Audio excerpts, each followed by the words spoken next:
So one thing you can't do as the synagogue of Satan is use a man of God as a pawn in your game. From heretofore, I'm telling you now that Cormac O'Quaig & Co. solicitors, those who have been purporting to represent me in the high courts in the interest of Christians, in the interests of Ireland, have not been doing so and are no longer my counsel because they have proven themselves inept in basic communication. They've also sent me quite an elaborate appeal, and it's almost a month and 4 days after the final date for an appeal to be lodged. This is against the law. And you can't appeal a case that is incomplete, that the schedule of that case is incomplete. Now, what do they want to do? They want to argue the detail on an unlawful footing. They'll avoid the detail when it comes to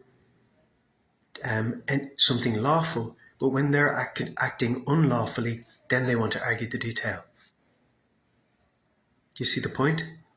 They'll avoid the detail when you ask them, what are you doing? No detail. But when they're actually coming forth and trying to reason as to why they're doing something and seeking answers, then they'll throw a whole load of detail at it. No, if you throw all of this mud, some of it will stick to the wall. Okay, and there's so much here that people won't be able to take it all in. Okay, so you hear things like, well, no right is an absolute right, and you overlook that. Then it's like, oh, you overlook something. Oh, you must have flaws in your game. And then, oh, you flaws in your game. Oh, what else were you flawed in?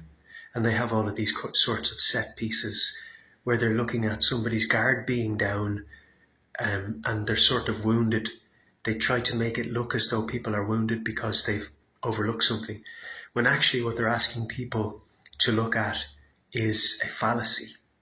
If you have a right, it is an absolute right. The absence of it being called an absolute right doesn't mean it's not an absolute right. In other words, when a guard gives a complaint sheet that says behaviour of a religious antisocial behaviour, that's enough to say to the guard, it can't be religious and antisocial. We live in Ireland. You have a right to express your religion. So when you say religious / antisocial, you're claiming that they're interchangeable terms. They can't be. So the very complaint sheet or the very charge sheet is unlawful. They're so corrupt. So one thing you can't do, you can't use a man of God as a pawn in your game. Because we'll expose anything corrupt that we see. And you can't, it doesn't matter how elaborate your appeal is, you can't lodge it a month and 4 days after the final day for appeal. It's already been in the newspapers that my convictions were overturned.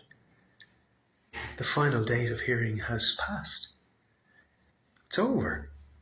But what you also can't do is you can't appeal a case that's incomplete. Number 1 on the schedule was test the constitutionality of section 115 and 117. They want to argue about section 115 and 117. Why? Because they haven't tested them yet. They want to argue the detail of section 115 and 117 now.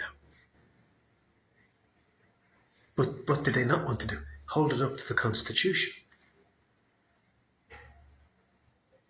So they want to do things upside down. Why? Because they're demonic. They're demonically influenced. They do things upside down. Are you getting the point now? The first thing to do, and that's why it was number 1 on the schedule, was test the constitutionality of section 115 and 117. What would that have established? My convictions would be automatically quashed. And there would be no